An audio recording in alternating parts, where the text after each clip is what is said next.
নমস্কার বন্ধুরা, অতসী সহজ রান্নাঘরে আরও একটা নতুন রেসিপিতে সবাইকে স্বাগত। আজকের আমি তোমাদের সাথে ডিম আর আটা দিয়ে একটা দারুণ স্বাদের টিফিনের রেসিপি শেয়ার করব। এটা বাচ্চাদের টিফিনে বা বাড়িতে ব্রেকফাস্টে বা সন্ধ্যের টিফিনে যে কোনো সময় তোমরা দিয়ে দিতে পারো। খুব সহজভাবে বানানো হয়ে যায় আর খেতেও অনেক বেশি ভালো হয়। দেখে নেওয়া যাক আজকের আমার এই সহজ রেসিপিটি। এই টিফিন রেসিপিটা বানানোর জন্য প্রথমে আমি একটা পাত্র নিয়েছি, তাতে আমি দিয়ে দেবো 2 কাপ আটা। তোমরা চাইলে এখানে আটার পরিবর্তে ময়দা দিয়েও করতে পারো। এখন আমি দিয়ে দেবো স্বাদ মতো লবণ আর দিয়ে দেবো খুব সামান্য পরিমাণ চিনি আর 2 চামচ আমি দিয়ে দেবো সাদা তেল।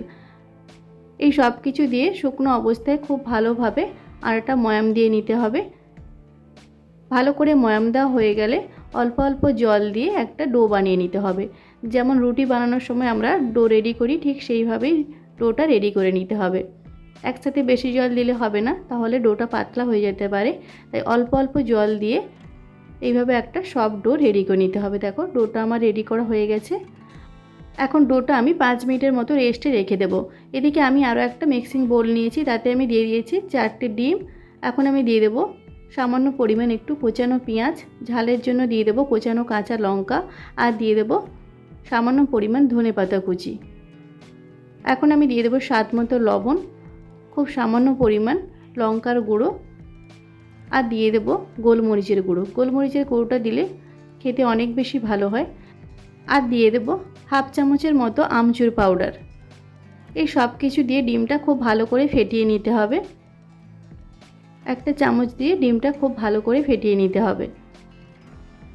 এখন আমি দিয়ে দেবো খুব সামান্য পরিমাণ হলুদ। হলুদটা আমি আগে দিতে ভুলে গেছিলাম, তাই আমি খুব সামান্য পরিমাণ হলুদ দিয়ে ডিমটা আবারও ভালো করে ফেটিয়ে নিতে হবে। এদিকে আমি ডোটা আরও একটু ভালো করে একটু মেখে নেব। তারপর ছোট ছোট লেচি কেটে নেব।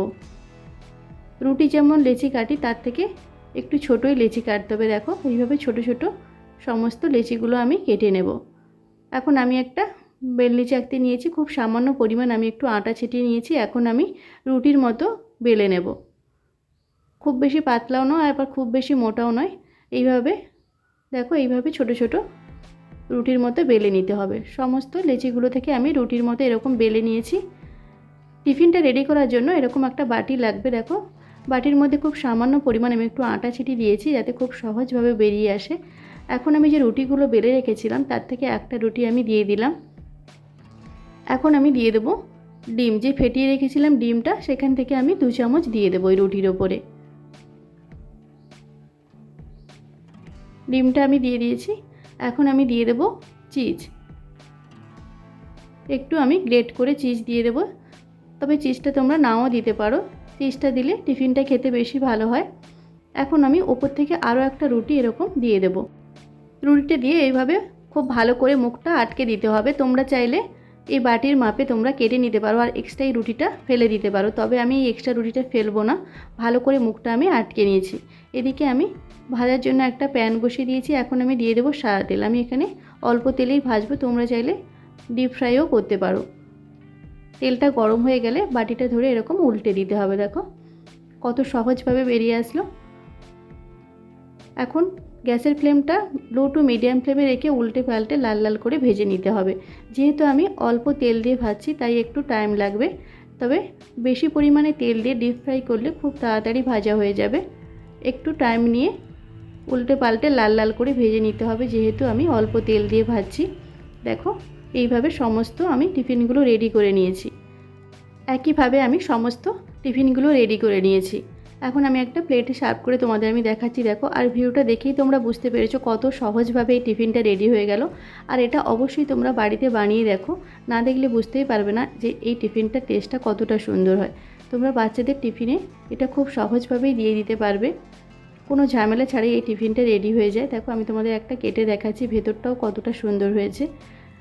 অবশ্যই তোমরা বাড়িতে একবার ডিম আর আটা দিয়ে এই রেসিপিটা বানিয়ে দেখো, ভীষণ ভালো খেতে হবে।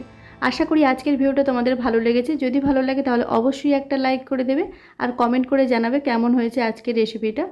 আর আমার রেসিপিগুলো যদি তোমাদের ভালো লাগে তাহলে অবশ্যই আমার চ্যানেলটিকে সাবস্ক্রাইব করে পাশে থাকা বেল আইকনটি প্রেস করে অল অপশানে ক্লিক করে দেবে। তাহলে যখন আমি নতুন কোনো ভিডিও আপলোড করব সবার প্রথম তোমাদের কাছে নোটিফিকেশান পৌঁছে যাবে। আজকের ভিডিওটা এই পর্যন্ত। নেক্সট কোনো ভিডিওতে তোমাদের সাথে আবার দেখা হচ্ছে নতুন কোনো একটা ভিডিও নিয়ে।